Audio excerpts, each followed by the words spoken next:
baby loves! Happy weekend to everyone! At ngayon, ayan, ipapakita ko lang sa inyo yung alaga kong mother of millions. Yan, ito siya. Yung iba, ang tawag dito ay mother of thousands. Yung iba naman, mother of millions. So, ako mismo nako-confuse kung ano ba talaga ang tawag sa kanya, guys. Pero, tingin ko, ano to, mother of millions. Kasi, mas marami kasi siyang babies na tinutubuan. Kasi, ito sa mga edges niya, tumutubo yung mga babies niya.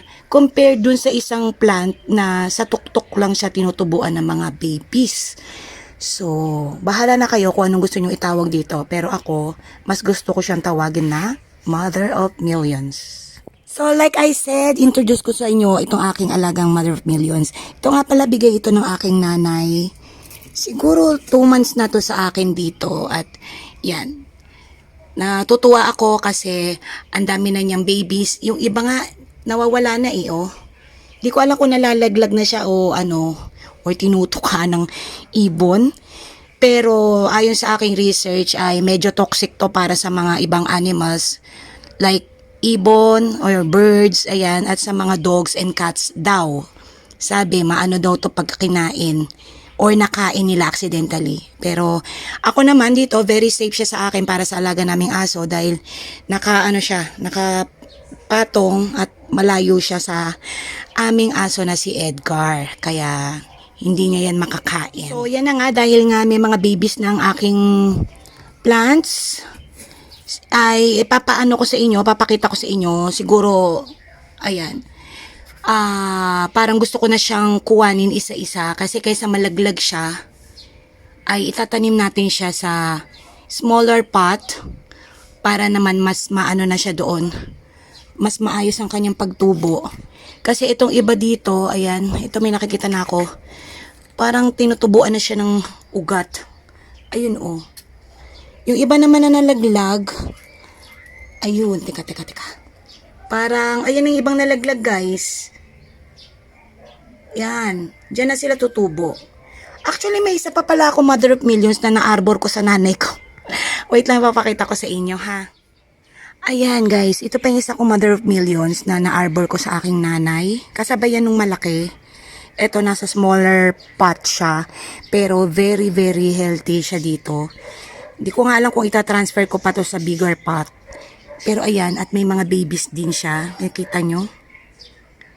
At itong ibang babies niya ay nagkaroon na siya ng ugat. Ayan. Nagkakaugat na siya dyan. So, yan din, tatanggalin natin para ilipat natin sa mas komportableng pot para sa kanya. Teka. Ayan. Ayan o, nakikita nyo ba, guys?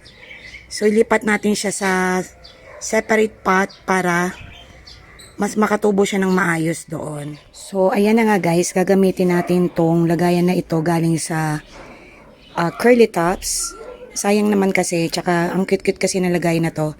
At tsaka tingin ko mas kasya dito yung mga kukuhanin natin mga babies ng mother of millions.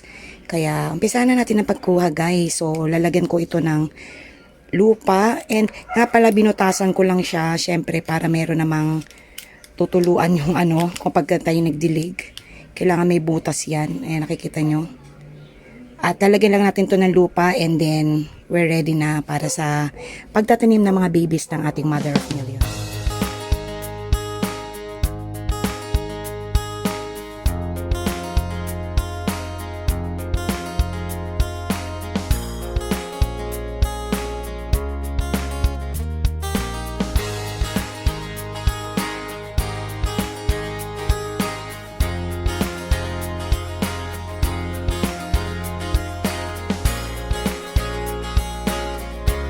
So, yan na, guys, nalagyan na natin ng lupa yung mga holes nitong lagayan na galing sa curly tops. At ayan, mag-try na tayong kumuha nitong mga babies. Itong mga malalaki lang ang kukunin natin, guys, ha. Like, itong may mga ugat na.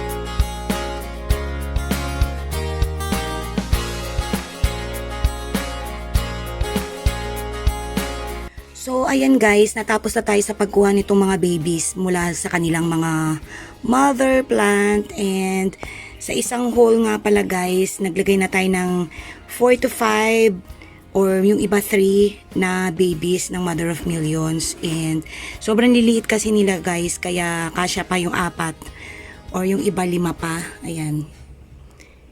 And then, winisikan ko na rin sila ng water kasi medyo dry yung lupa na nailagay ko. At ayan, intay lang tayo ng ilang weeks at tingnan natin kung ano ang mangyayari sa kanila. Kung lalaki ba sila dyan o hindi. Pero hopefully sana naman lumaki naman sila, 'di ba? And yun, pabayaan muna natin sila dyan sa hindi masyadong maanuhan ng araw dahil mga bagong tanim pa lang sila. And make sure nga pala guys na naghugas kayo ng kamay after ninyong humawak dito sa mga Mother of Millions. Like I said, medyo may pagka-toxic tong Mother of Millions, kaya dapat magugas tayo ng kamay after natin silang hawakan. So, ito na yung mga nakuha na natin. Hindi ko na nakuha yung iba guys dahil medyo maliliit pa. Yung mga talagang malalaki na lang yung kinuha ko. And next time naman natin kukunin yung iba. At sobrang dami na rin yung nakuha natin. Kaya, hayaan muna natin silang lumaki dyan.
So until here na lang guys. Sorry hindi na ulit ako magpapakita dahil Hagardo Versosa ulit ang Ate Rufa nyo. At sa mga bago pa lang sa aking channel, ako nga pala ang inyong Ate Rufa. Ayan, bikini min.